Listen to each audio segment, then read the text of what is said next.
तो वो जो चैप्टर है हमारे पास करंट इलेक्ट्रिसिटी, करंट इलेक्ट्रिसिटी। तो सबसे पहले हम लोग देखेंगे कि इस चैप्टर में आपके पास टोटल कितने टॉपिक्स हैं, ठीक है। तो इस चैप्टर का जो पहला टॉपिक है उसका नाम है आपके पास steady current, steady current, steady current, ठीक हो गया। दूसरा टॉपिक है बच्चे आपके पास ड्रिफ्ट वेलोसिटी, ड्रिफ्ट वेलोसिटी, ठीक है। तीसरा आपके पास टॉपिक है और उसका नाम है आपके पास ओम्स लॉ, ओम्स लॉ, ये आपके पास टॉपिक आ गया, ठीक है। लो जी, राहत भी पहुंच जाएगी।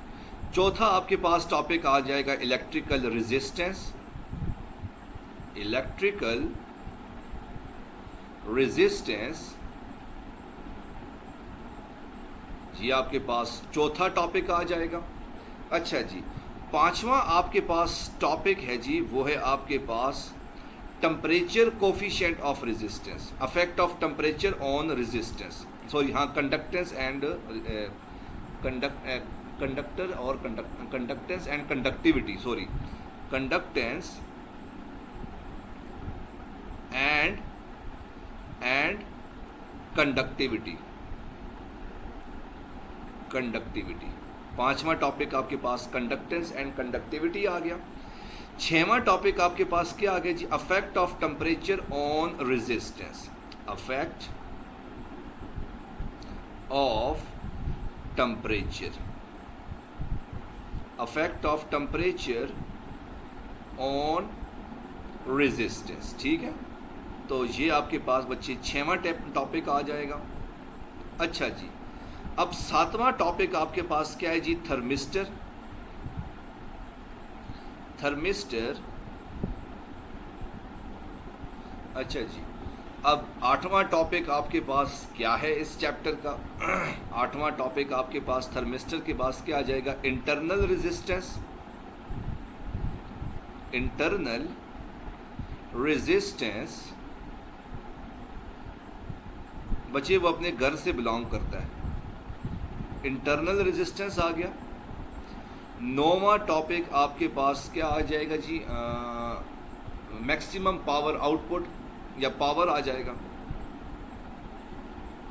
पावर और maximum power, maximum power, maximum power. अच्छा जी, तो 10वां टॉपिक बच्चे आपके पास आ जाएगा किरचॉफ लॉ, किरचॉफ लॉ। 11वां टॉपिक बच्चे आपके पास है जी व्हीटस्टोन ब्रिज, व्हीटस्टोन ब्रिज। और आखिरी टॉपिक बच्चे आपके पास आ जाएगा कौन सा टॉपिक है जी, पोटेंशियोमीटर, पोटेंशियोमीटर, ठीक है। तो तकरीबन आपके पास 12-13 टॉपिक्स हैं जो कि आपके पास इस चैप्टर के लिए इम्पॉर्टेंट हैं। वो सारे के सारे टॉपिक्स आपके पास यहाँ पर लिखे हुए हैं, ठीक है।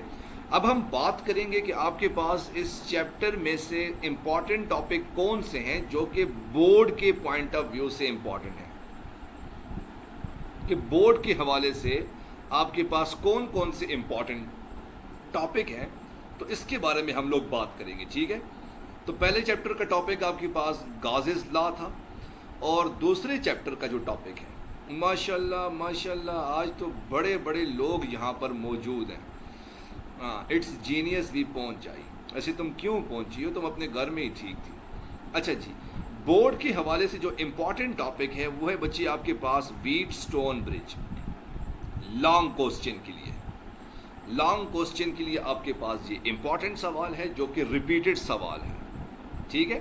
अच्छा, अगर खुदा ना खास्ता व्हीटस्टोन ब्रिज अगर नहीं आता लॉन्ग क्वेश्चन में, तो लॉन्ग क्वेश्चन में आपके पास, आपको पता है कि फिजिक्स के पेपर में जो चौथा सवाल आता है, right the note any two of the following, जिसमें उसने 3 टॉपिक्स दिए होते हैं, 3 में से आपने 2 के ऊपर नोट लिखना होता है और उस नोट में आपके पास पोटेंशियोमीटर का टॉपिक आता है। तो ये समझ लें कि ये सवाल आपके पास लॉन्ग क्वेश्चन के लिए, ये 2 सवाल इंपॉर्टेंट सवाल है, अपने पास नोट कर लो। एक व्हीटस्टोन ब्रिज और दूसरा पोटेंशियोमीटर। तो व्हीटस्टोन ब्रिज का बच्चे एक सवाल लाजमी आता है, ये कंफर्म आता है और 110% आपके पास आता है। और वो सवाल आपके पास क्या, या तो पूरा का पूरा topic Wheatstone bridge long question में आता है, अगर खुदा ना खास्ता अगर लॉन्ग क्वेश्चन में ये सवाल ना आए तो फिर शॉर्ट क्वेश्चन में वो आपसे क्या कहते हैं, नल पॉइंट के बारे में पूछता है। इसी में आपके पास null point, NULL, null point, इसके बारे में आपसे वो ज़रूर पूछेगा। बच्चे ये जो पॉइंट्स आपको लिखवा रहा हूँ इसको अपने पास नोट कर लो, ये आपको काफ़ी ज़्यादा मुस्तकबिल में काम आने वाले हैं। इसी वजह से अभी इंट्रोडक्शन में ये सारे के सारे पॉइंट्स अपने पास नोट कर लो, गपशप मत लगाओ। तो नल पॉइंट वाला सवाल भी वो आपसे पूछ सकता है जी। अब अगली बात करते हैं भाई शॉर्ट क्वेश्चन में कौन कौन सा सवाल आ सकता है। तो शॉर्ट क्वेश्चन का अगर आप पिछले 10 साल के पेपर उठा के देखो, पिछले 10 साल के, तो भाई शॉर्ट क्वेश्चन में आपके पास किरचॉफ लॉ आता है। शॉर्ट क्वेश्चन में आपके पास किरचॉफ लॉ, एक वो ये पूछता है किरचॉफ लॉ आपके पास क्या है, और 2-3 सवाल वो आपसे और पूछता है। और वो कौन सा आ सकता है जी, ये difference between conductance and conductivity, short question, ठीक है। और साथ में या तो आपसे वो ये पूछता है जी, इस दफ़ा मोस्टली प्रोबेबिलिटी है अगर आपके पास SLO बेस पेपर हुआ तो वो आपसे ये सवाल लाजमी पूछेगा, affect of temperature on resistance for SLO base, ठीक है। फेडरल वालों के लिए समझ लो कि ये सवाल आपके पास काफ़ी इंपॉर्टेंट है, affect of temperature on resistance.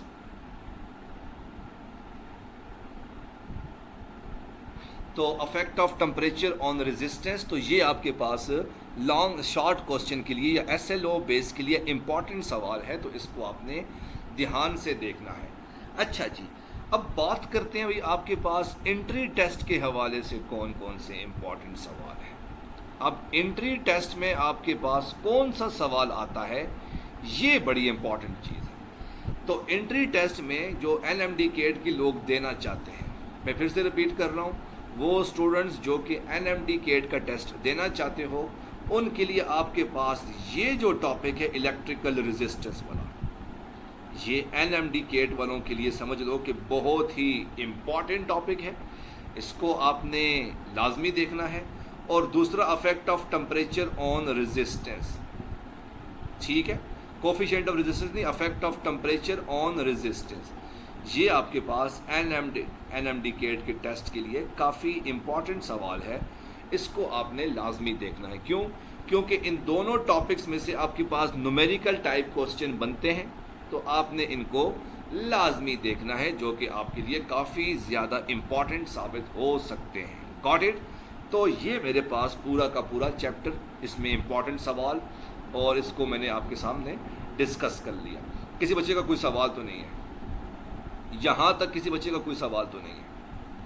अगर नहीं सवाल तो फिर हम चलते हैं बच्चे इस चैप्टर का बाकायदा तौर पर आगाज़ करते हैं।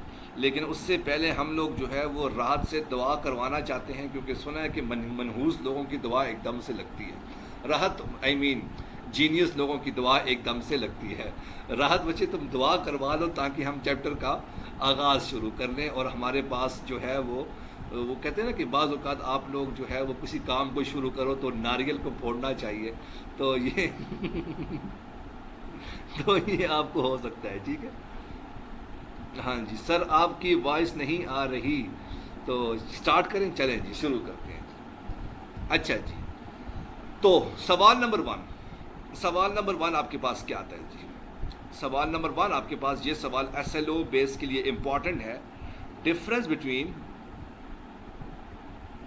अच्छा सर, अगर इतनी दुआएं दी होती तो ख़त्म नहीं होगा। अच्छा, difference between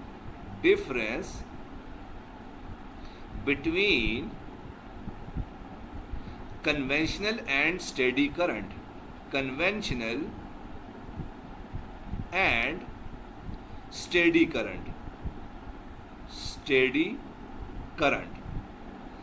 this question is important for SLO based persons. वो स्टूडेंट जो कि फेडरल वाले हैं, स्पेशली SLO वाले, इन लोगों के लिए आपके पास ये इम्पॉर्टेंट सवाल है।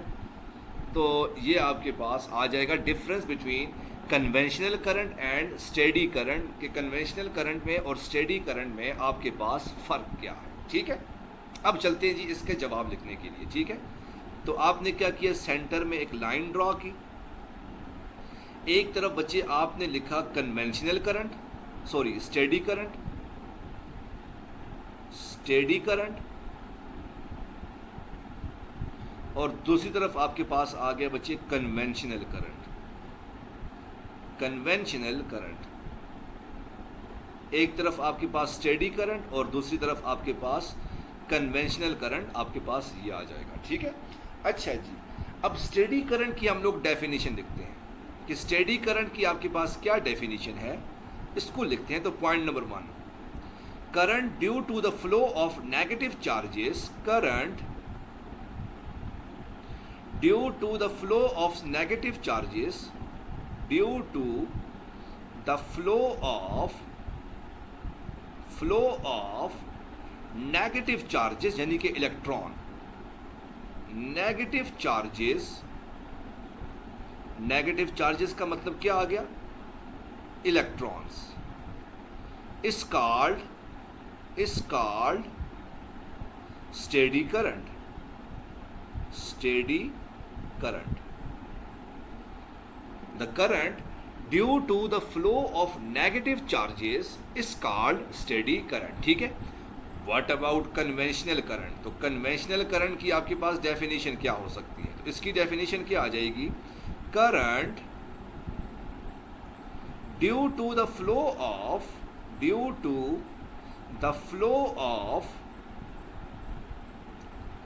Positive charges, positive,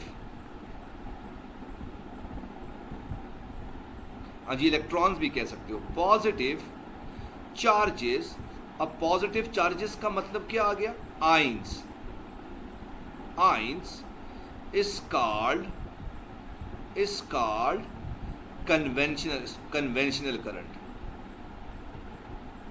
conventional current. ठीक है, तो ये आपके पास पहला डिफरेंस आ जाएगा। स्टेडी करंट वो जो कि due to the flow of negative charges होता है, उसको आप यानी कि इलेक्ट्रॉन्स आ गया, उसको आपने स्टेडी करंट कह दिया। और कन्वेंशनल करंट वो due to the flow of positive charges, यानी कि आपके पास पॉजिटिव आइंस आ जाते हैं, इसमें आपके पास हाइड्रोजन आइंस आ गए, डिफरेंट तरह के एटम्स जो होते हैं, तो इसको आप लोग क्या कहते हो जी, कन्वेंशनल करंट कहते हो। ठीक है, तो ये आपके पास इसकी डेफिनेशन आ जाएगी, हाँ जी रवायती। अच्छा जी, अब पॉइंट नंबर 2 लिखते हैं कि स्टेडी करंट आपके पास क्या होगा, अब इलेक्ट्रॉन्स है ना, it move from low potential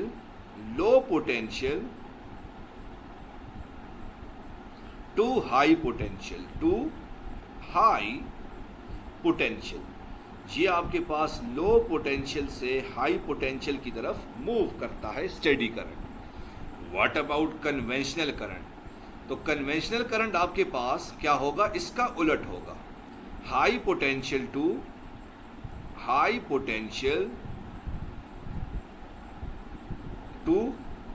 low potential, कि ये आपके पास हाई पोटेंशियल से लो पोटेंशियल की तरफ मूव करेगा। तो ये आपके पास इसकी दूसरी डायग्राम आ जाएगी, सॉरी दूसरा पॉइंट आ जाएगा। अच्छा जी, अब पॉइंट नंबर 3 आपके पास आ जाएगा बच्चे डायग्राम, कि स्टेडी करंट की आपके पास डायग्राम किस तरह से होगी। अज्यूम करो बच्चे, अगर आपके पास ये एक वायर है, ये खूबसूरत सी आपके पास वायर आ गई, इसको आपने, देता हूँ यार सब्र करो, इसको आपने किसी बैटरी के साथ कनेक्ट किया, पॉजिटिव और नेगेटिव चार्जेस यानी बैटरी के साथ आपने कनेक्ट किया।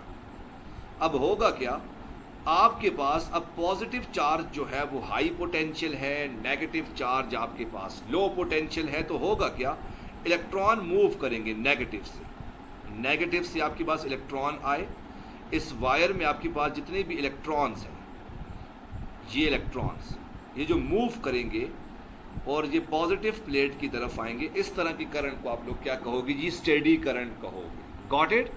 तो ये आपके पास स्टेडी करंट आ जाएगा। What about conventional current? तो कन्वेंशनल करंट आपके पास क्या होगा? तो पॉइंट नंबर 3, यही अगर आपके पास एक वायर है, ठीक है, ये आपके पास वायर आ गया और इसको आपने किसी पॉजिटिव टर्मिनल के साथ कनेक्ट किया, पॉजिटिव और नेगेटिव बैटरी के साथ आपने कनेक्ट किया।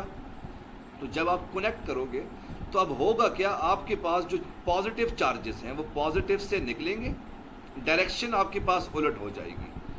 अब जो पॉजिटिव आयंस हैं वो मूव करना शुरू करेंगे, पॉजिटिव आयंस जो हैं वो मूव करना शुरू करेंगे, इस तरह से पॉजिटिव से नेगेटिव की तरफ जाना शुरू हो जाएंगे। इस तरह के करंट को आप लोग क्या कहोगे जी? कन्वेंशनल करंट कहोगे। क्या कहेंगे आप लोग? कन्वेंशनल करंट आप लोग कहोगे। ठीक है, गॉट इट? तो ये मेरे पास एक तरफ स्टेडी करंट आ गया और दूसरी तरफ मेरे पास कन्वेंशनल करंट आ जाएगा। ठीक है, अब सवाल बिल्कुल वैलिड है कि सर स्टेडी करंट आपके पास कहाँ पर वैलिड है, कहाँ पर पाया जा सकता है? एंट्री टेस्ट का सवाल है कि स्टेडी करंट आपके पास रियल लाइफ में कहाँ पर पाया जा सकता है, और वो है आपके पास वायर। जो भी आपको पता है कि कोई भी वायर, मेटल की वायर होती है, उसमें जो करंट मूव कर रहा है वो बेसिकली इलेक्ट्रॉन की मोशन की वजह से आपके पास करंट मूव कर रहा होता है। इसकी प्रैक्टिकल एग्जांपल यही आ जाएगी कि आपके घर में जो वायर वगैरह, जो जिससे आपने पंखा या लाइट वगैरह ऑन की हुई है, उस वायर को ज़रा 1 मिनट के लिए अपने हाथ में पकड़ो, उसको नंगी करके, ठीक है, मतलब उसकी जो ऊपर चीज़ होती है प्लास्टिक, उसको हटा कर और उसको अपने हाथ में पकड़ो और जहाँ से आप लोग जो है वो स्विच को ऑन करो, तो आपको करंट जो है वो फील होना शुरू हो जाएगा। ठीक है, तो इस तरह के करंट, जिसको आप लोग मेटल्स का करंट, इसको आप लोग क्या कहते हो जी? स्टेडी करंट कहते हो। What about conventional current? अब कन्वेंशनल करंट में आपके पास क्या होता है जी? गैसेज में मोस्टली पाया जाता है। कन्वेंशनल करंट आपके पास मोस्टली गैसेज के अंदर पाया जाता है, क्योंकि गैसेज के अंदर आपके पास आयंस होते हैं, गैसेस के अंदर आपके पास पाया जाता है। तो ये मोस्टली आपके पास मेटल्स और ये आपके पास लिक्विड और गैसेस आप लोग कह सकते हो, जिसमें आपके पास ये पाया जाता है। ठीक है, तो ये आपके पास आ जाएगा कन्वेंशनल करंट और स्टेडी करंट। तो किसी बच्चे का कोई सवाल तो नहीं है? किसी बच्चे का कोई सवाल तो नहीं है? कोई सवाल नहीं? गुड, आगे चलते हैं जी। सर ये फर्स्ट में पॉजिटिव चार्ज के बाद क्या लिखा है? फर्स्ट में आइंस, आइंस, आइंस लिखा हुआ है, पॉजिटिव आइंस नहीं होते, वो होता है। अच्छा, तुम अभी तक यहाँ तक अटकी हुई हो? हाँ, खैर तुमने वैसे भी स्क्रीनशॉट लेनी होती है, तुम्हारे लिए स्क्रीनशॉट 1 सेकंड का काम है। इलेक्ट्रॉन थ्योरी यही है, स्टेडी करंट वाली थ्योरी। इलेक्ट्रॉन आपके पास मूव कर रहे होते हैं, तो ये वही है, इसको छोड़ लो, बस सिंपल सी है। नो सर डायग्राम भी बनाया है, अच्छी बात है। इलेक्ट्रॉन को आपके पास। What about conventional current? और गरीब आदमी, गैसेस के अंदर जो पॉजिटिव आयंस मूव कर रहे होते हैं, वो आपके पास कन्वेंशनल करंट आ जाएगा। अच्छा बच्चे, अब नेक्स्ट सवाल की तरफ चलते हैं बच्चे, और वो है आपके पास ड्रिफ्ट वेलोसिटी। नेक्स्ट आपके पास क्या आ जाएगा? Drift velocity. Drift velocity. सबसे पहले बच्चे आप लोग ड्रिफ्ट वेलोसिटी का कॉन्सेप्ट देखो कि भाई ड्रिफ्ट वेलोसिटी आपके पास क्या होता है, इसको सबसे पहले आप लोग देखो। ठीक है, अच्छा जी, तो सबसे पहले हम लोग थोड़ी सी नॉर्मल सी एग्जांपल लेते हैं, फिर उसके बाद हम लोग जो है वो करंट की तरफ, इसके टॉपिक की तरफ हम लोग मूव करेंगे।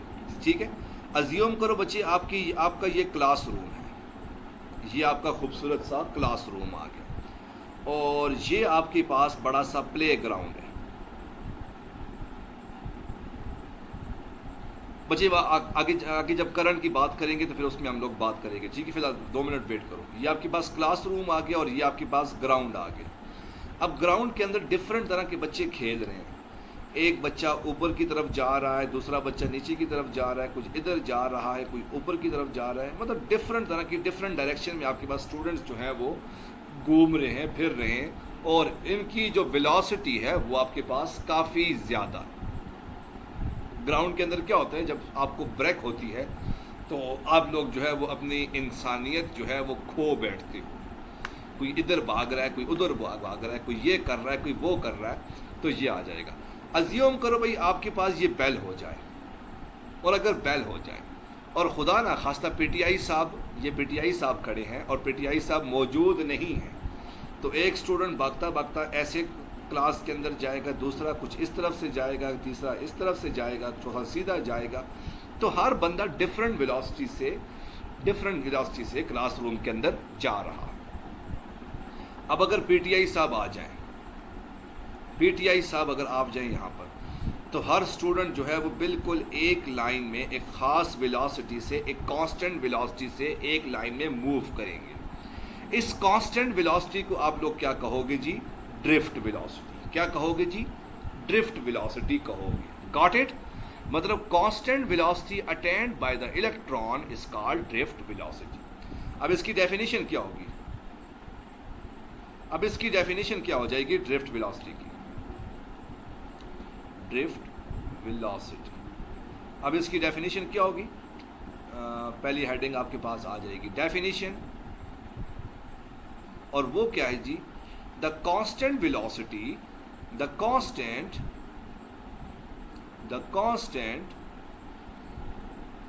वेलोसिटी अटेन्ड, ATTAINED, अटेन्ड लिख लो या गेन लिख लो, gain by the electron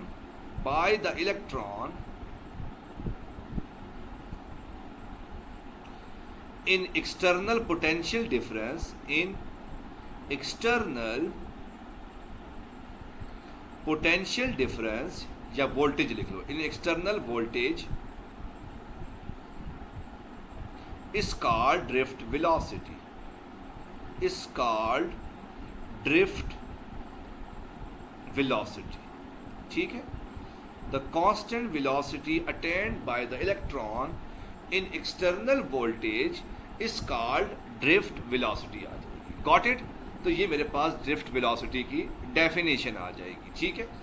अब दूसरी हेडिंग बचे तो आप लोग मैथमेटिकली, वैसे ये मैथमेटिकली आपकी बुक में गिवन तो नहीं है, लेकिन एंट्री टेस्ट वाला आपसे पूछ सकता है कि drift, what is the equation of drift velocity, और एक दफ़ा LMD केट के टेस्ट में ये आया भी था।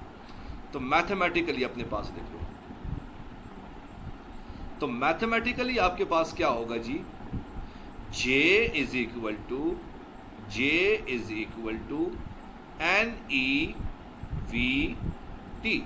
ठीक है? J is equal to NEVD आ जाएगा। ठीक है? अच्छा, अब J आपके पास क्या है जी? J आपके पास क्या आ जाएगा? Point number 3, terminology.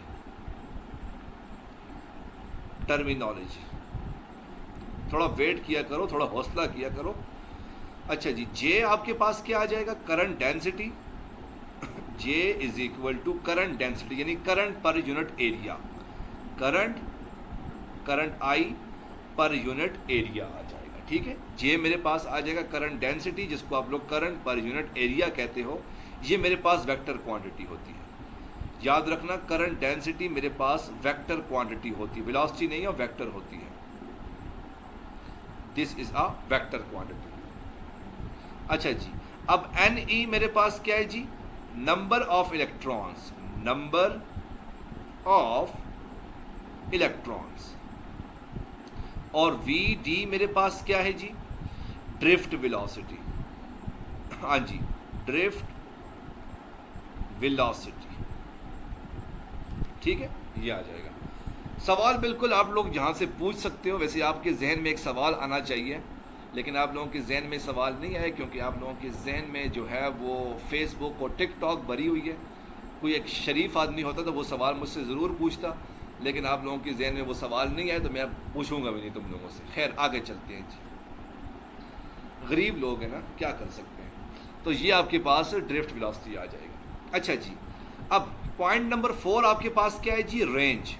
कि ड्रिफ्ट वेलोसिटी की आपके पास रेंज कितनी होती है।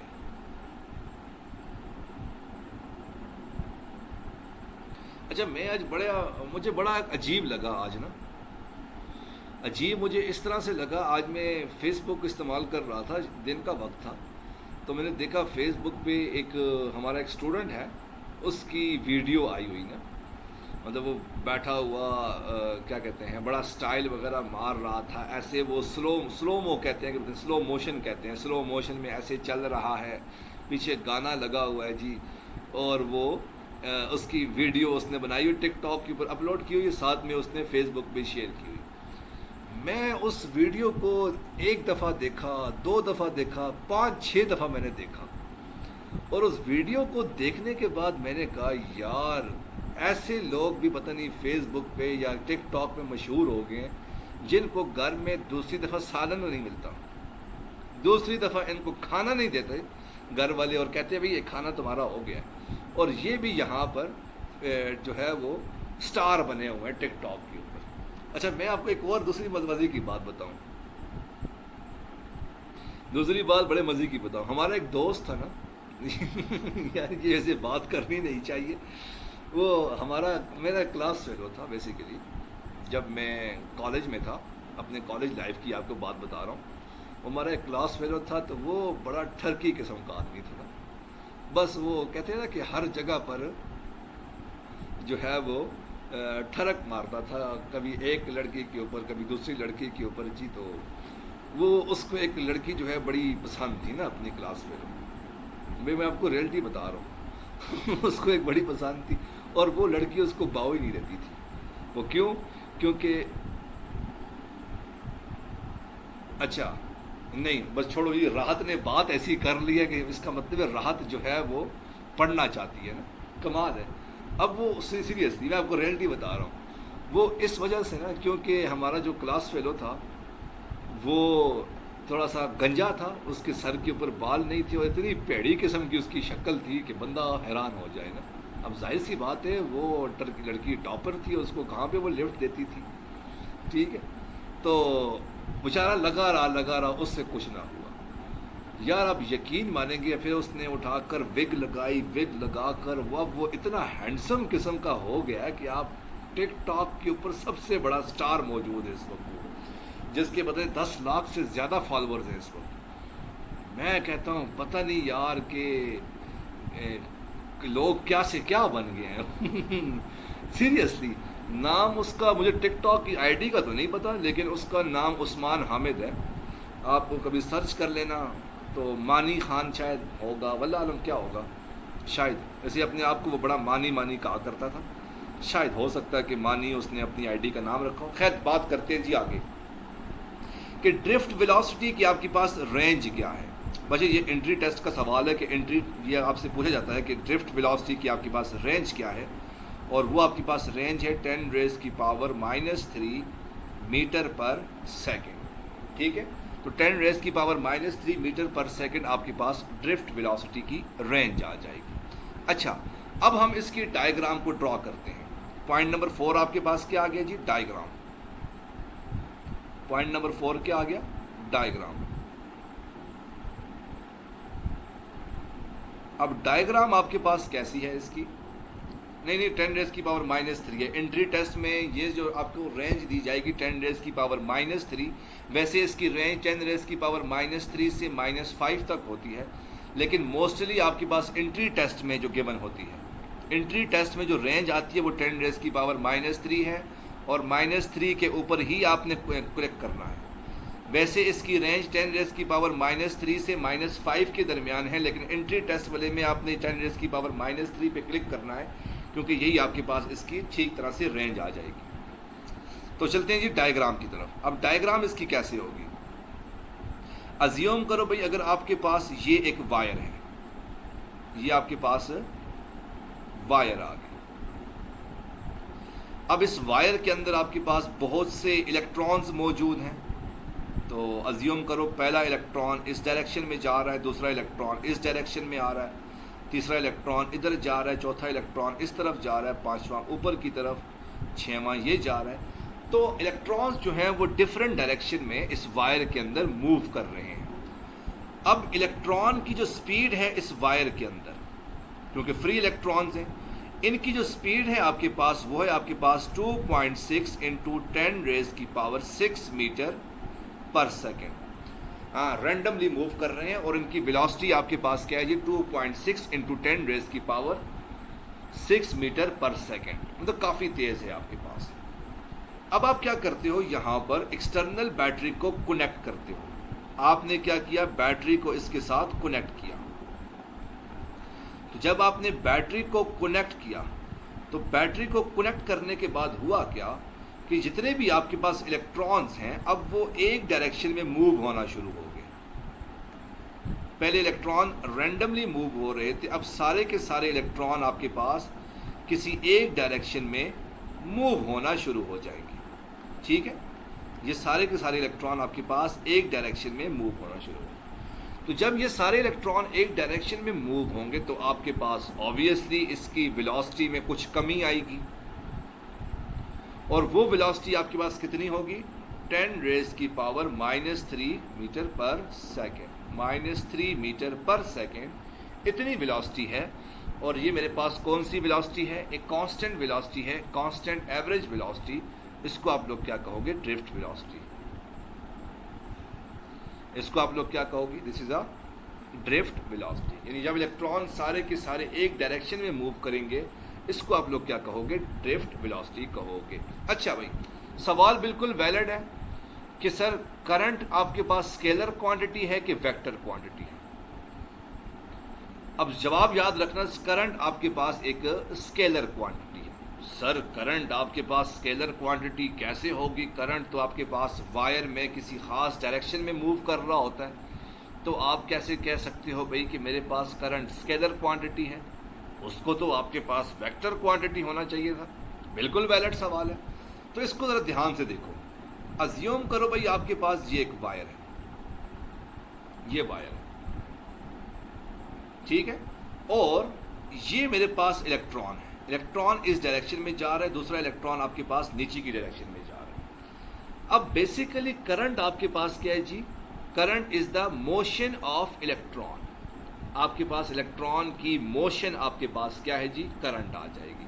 फॉर एग्जाम्पल ये इलेक्ट्रॉन ऊपर की तरफ जा रहा है, ये मूव कर रहा है, तो इसको आप लोग क्या कहोगे, करंट कहोगे। ये इलेक्ट्रॉन नीचे की तरफ जा रहा है, इसको भी आप लोग क्या कहोगे, करंट कहोगे। ठीक है, लेकिन जब आप एक्सटर्नल इलेक्ट्रिक फील्ड अप्लाई करोगे, जब आपने एक्सटर्नल बैटरी के साथ कनेक्ट किया और एक्सटर्नल इलेक्ट्रिक फील्ड अप्लाई किया, अब सारे के सारे इलेक्ट्रॉन एक डायरेक्शन में मूव होना शुरू हो गए।